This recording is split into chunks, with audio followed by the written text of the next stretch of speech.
ప్రధాని నరేంద్ర మోదీ వచ్చే వారం యునైటెడ్ కింగ్డమ్, మాల్దీవులను సందర్శించనున్నారు. కీలకమైన వాణిజ్య, రాజకీయ ఒప్పందాల ద్వారా ద్వైపాక్షిక వాణిజ్య సంబంధాల బలోపేతమే లక్ష్యంగా మోదీ పర్యటన సాగనుందని విదేశాంగ శాఖ తెలిపింది.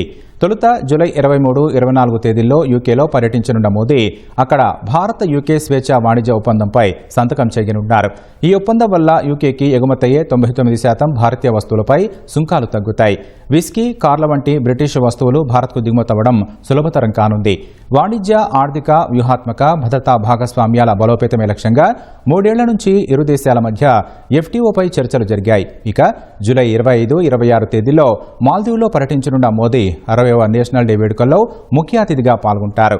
మాల్దీవుల అధ్యక్షుడు మొయిజు ప్రభుత్వంలోని కొందరు ఎంపీలు గతంలో భారత్ను బహిష్కరించాలని ప్రచారం చేయడంతో ఇరు దేశాల సంబంధాలు దారుణంగా దెబ్బతిన్నాయి.